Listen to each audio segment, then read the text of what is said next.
안녕하세요. 오늘 말씀입니다. 로마서 10장 2, 3절에 이런 말씀이 있습니다. 그들이 하나님께 열심히 있으나 올바른 지식을 따른 것이 아니니라.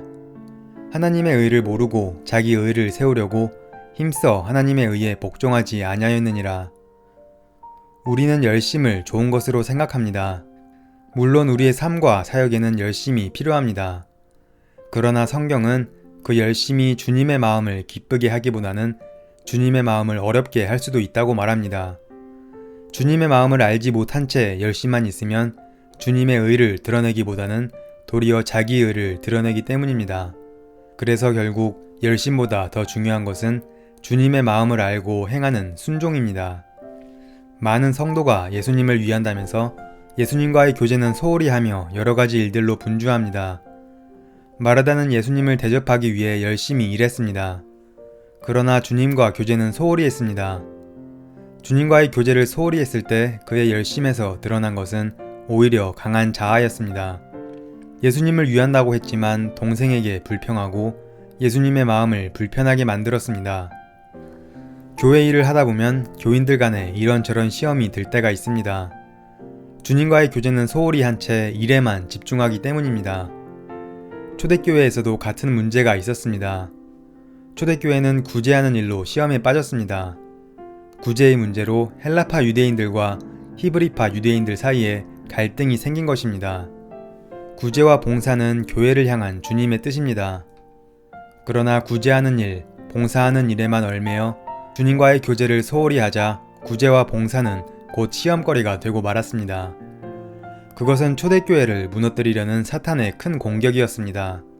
이 시험을 통해 초대교회는 더 강하게 되었습니다. 왜냐하면 사도들이 이 시험을 통하여 하나님께서 원하시는 것은 주님과 동행하며 일하는 것임을 깨닫고 말씀과 기도에 집중했기 때문입니다.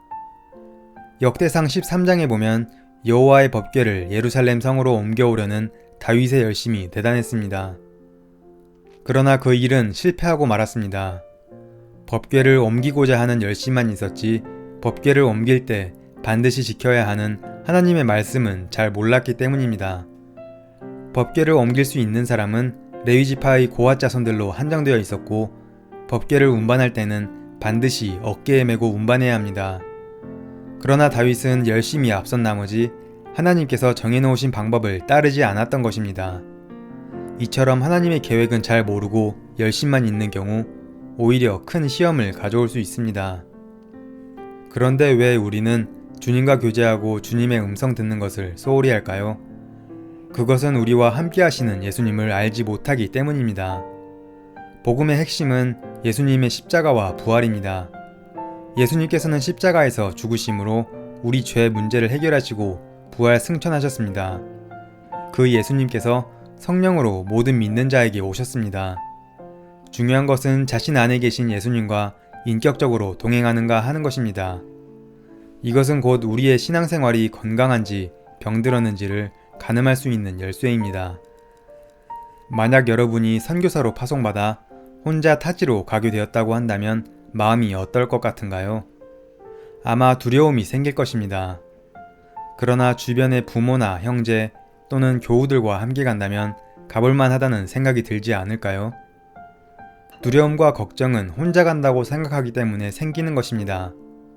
우리가 어딜 가든 주님은 우리와 동행하십니다. 이 사실이 분명히 믿어진다면 아무도 함께 가지 않는다고 해도 두렵거나 걱정할 것이 없습니다. 우리는 예수님을 주님이라고 부릅니다. 예수님이 주님이라면 우리는 종입니다. 종은 주인의 음성을 분명히 듣는 사람입니다. 우리의 삶 속에 열심보다 주님의 음성을 듣고 주님께 순종하며 주님의 인도를 받는 주님의 종된 자의 모습이 우리에게서 나타나길 기대합니다.